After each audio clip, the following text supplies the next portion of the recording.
Hello everyone, how's it going? This is a review of chapter 1134 of One Piece. Before we begin, I would appreciate it if you could like the video and subscribe to my channel. Now without further ado, let's get right into the review. First, we should start with the color spread. This time around, Oda has given us a really fun color spread with all the straw hats flying through the sky on top of a giant mecha Franky while carrying massive water guns. I really like this spread, probably because blue is my favorite color, and I especially like how Nami is holding on to Luffy's leg to keep him from falling off in his excitement. Now let's move on to the main chapter. We start off the chapter with Luffy introducing himself to Saul like a Yakuza boss. I guess Hyogoro taught him more than just Ryuo when they were imprisoned in Udon. We also get a great scene of Robin acknowledging the Straw Hats as the true friends that Saul said she would find one day. I really like this scene because while we as the readers have known this since Enies Lobby,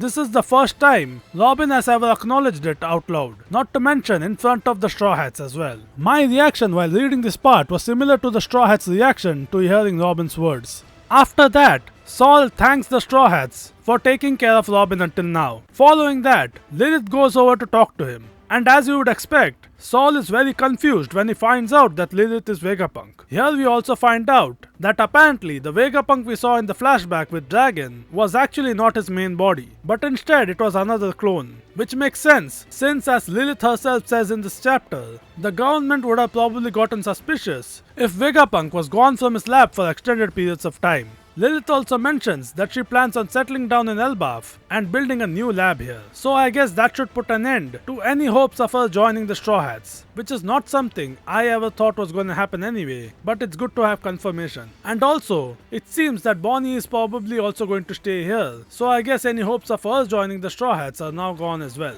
Moving on, we are introduced to Ange, or Angie I guess, I don't know how it's pronounced, who is Saul's assistant, and also the librarian of the Owl Library. She also introduces the Walrus School, which is a school that Saul founded 20 years ago at the behest of the former king of Elbaf, King Harold, so that the children of Elbaf could learn properly. Here the Straw Hats split up into multiple groups. We have Robin and Chopper along with Lilith and Bonnie following Saul to the library, and meanwhile the rest of the Straw Hats are going to go and check out the school. Next, we see that Luffy, Usopp and Zoro are already inside the school and being chased around by two giant boys. But then the boys stop chasing them after getting scolded by three giant girls. After which we find out that apparently times have changed in Elbaf, with the younger generation not being as infatuated with war and fighting as the previous generations. The female giant Ripley, who is the biology teacher of the Walrus School, explains that this is due to the policies of the late King Harold, who proposed that Elbaf should trade with the other countries instead of fighting them.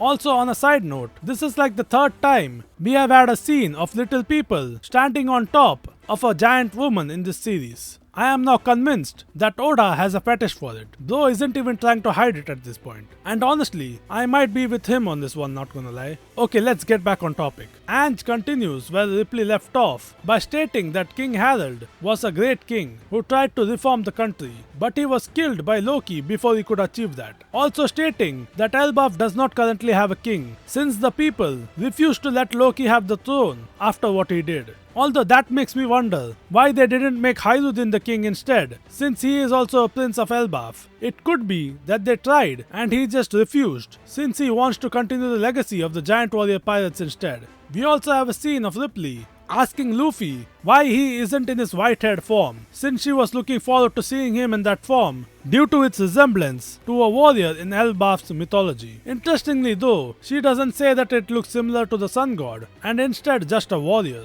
We then cut away to Robin's group, where we have Saul explaining to Robin that after the incident on Ohara, he first fled to Elbaf, and then he went back to Ohara with Hyruddin's crew in order to collect all the surviving books from Ohara and bring them back to Elbaf. After his explanation, he introduces them to the Owl Library, where we see a normal-sized book that Robin was carrying turn into a giant-sized book as soon as it enters the library.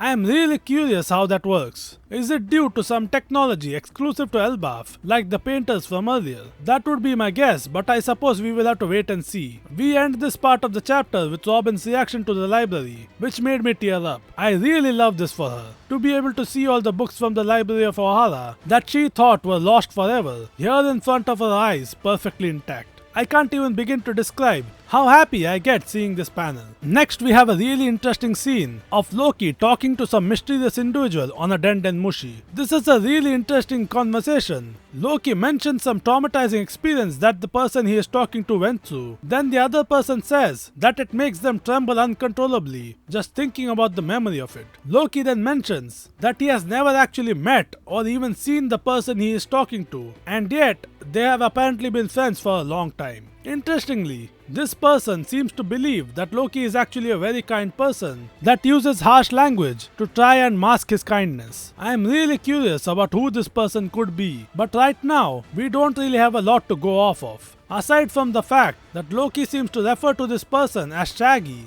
and he also calls him weak. I don't know if he means physically or mentally, but based on the conversation, I'm going to guess mentally. We don't even get any hints from the appearance of the Denden Mushi, since Loki is using a special cold resistant type. Right now, I can't even begin to make a reasonable guess as to who this person might be, aside from the fact that it is probably someone really old, since Loki said that they have been friends for a long time, and we know that Loki is about 63 years old based on Big Mom's flashback. So I'm guessing the person he is talking to is around the same age, or maybe even older. Finally, we end off the chapter with a really shocking scene of Shanks, or at least someone that looks like Shanks, being summoned into the Elbaf castle using a similar summoning circle as the Gorosei used in the last arc, and he is accompanied by a mysterious girl that has part of her face covered up with bandages. They are both wearing the same black cloak that Shanks was wearing when he visited the Gorosei during the Reverie arc. I will be honest, I am so confused right now. I have absolutely no idea what's going on. Is this actually Shanks or a twin brother? If it is Shanks, where is he coming back from right now? And who is this girl with him?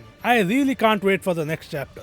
All in all, this was a great chapter of One Piece, jam-packed with great scenes like Saul meeting the Straw Hats, an introduction to the Walrus School and the Owl Library, finding out about the changing of the times that's occurring on Elbaf currently, Robin finding out that the legacy of the Library of Ohara still remains, and then finally ending the chapter with two scenes that make me really excited for what's to come on Elbaf. I really enjoyed this chapter and can't wait for the next one. So I guess I will see you when the next chapter comes out. Once again, make sure to like the video and subscribe to my channel. Bye bye.